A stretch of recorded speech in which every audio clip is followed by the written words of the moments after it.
Hey everybody, Troll Boy here, the troll you can trust, back with a World of Warcraft video. I hope you're all having a great time getting that XP, levels, blues and purples, as servers have been live for about 2 weeks now, and I figured I'd make a video over a very pivotal area. Granted, this isn't the first, second, or third time I have traversed through this zone, but for some reason it left a very nice impression on me. And it also got me thinking that if this zone isn't taken seriously, it can really make the rest of your time grinding in the next zones very difficult. So I decided to cover this zone the best I can in all of its glory. This one's for my horror players out there, and you all know about this zone for sure. The Barrens.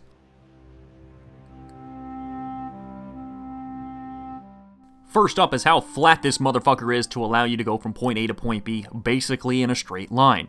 This allows for a smooth flow of gameplay for starting out. There are some occasional mountains you can go up for quest completions, which will make you start to think. What are on top of the other mountains? Are all mountains climbable? This mindset will allow us to locate secrets that reward the explorer in us, which is something classic WoW gives constantly. And with no flying mounts, this allows for way more secret opportunities. So always keep an eye out for these little things which will sometimes reward you handsomely.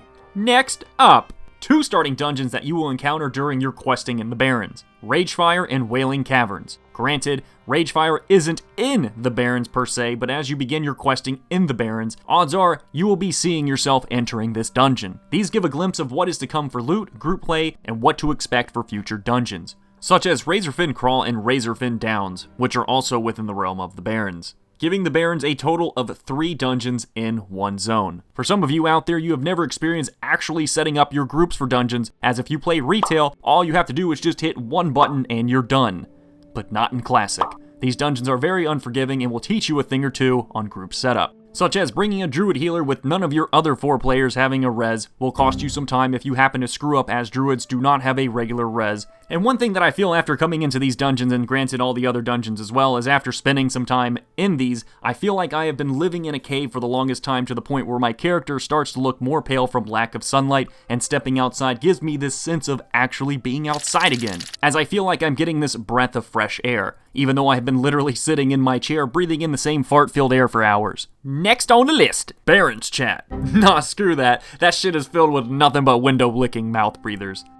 Next! PvPing at your discretion, as you can choose when, where, and who to fight. You will often see Alliance through the Barrens for whatever reasons they may have, but remember, this is Horde territory. So if that person strolling through your backyard is 6 inches bigger than you on a good day, you can just ignore them and watch them disappear into the distance. But if it looks like a straggler or some little minnow, then you have every opportunity to ruin this son of a bitch's day for no reason whatsoever, because honorable kills aren't even a thing yet. So slap them the hell up and make them rage with a hilariously long graveyard run back.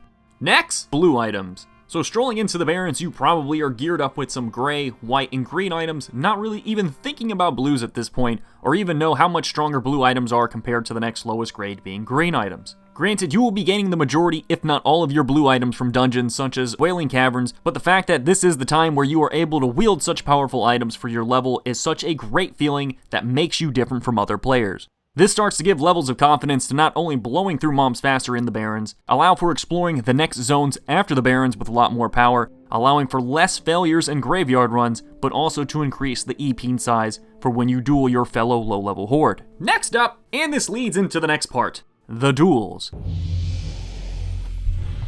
Oh, the sweet, sweet low-level duels. One of the most satisfactory feelings you can have at your level by just chilling in Crossroads, slapping up those noobs 4 to 6 levels lower than you, but also one of the most meaningless end results, as the pendulum swings back and forth so much when it comes to winning your duels, as gaining 2 levels could result in you claiming the grounds outside on top of that mailbox in the Crossroads, which is where the big dicks take position. Next, for anyone that wants to build up their reputation with Orgrimmar, this place is where you want to be for leveling. You will gain a decent amount of reputation to get you a nice chunk of rep into Honored if you were to fully complete the Barrens. Basically, if you continue the line of getting Orgrimmar rep after the Barrens, and you hit level 40 and you buy your riding skill and mount, you will be paying 100 gold, and odds are you will be revered with Orgrimmar if you blow through the Barrens and a few other zones. So you are looking at a 10 gold savings if you decide to take this leveling route to its fullest. And if you were to take Orgrimmar all the way to Exalted, you are looking at 200 gold savings if you were to buy your epic riding skill. So there you have a quick rundown of the Barrens from Trolley Polly's perspective, and if you agree, give it a thumbs up, or if you think it sucks liquid ass, then still slap that thumbs up button. Thank you all for watching. If you enjoyed the video, made you laugh, forged anything positive, please give a nice karate chop to the like, subscribe button, make sure to leave a comment down below. It's much greatly appreciated. And other than that, I'll catch you on the next video. Bye bye!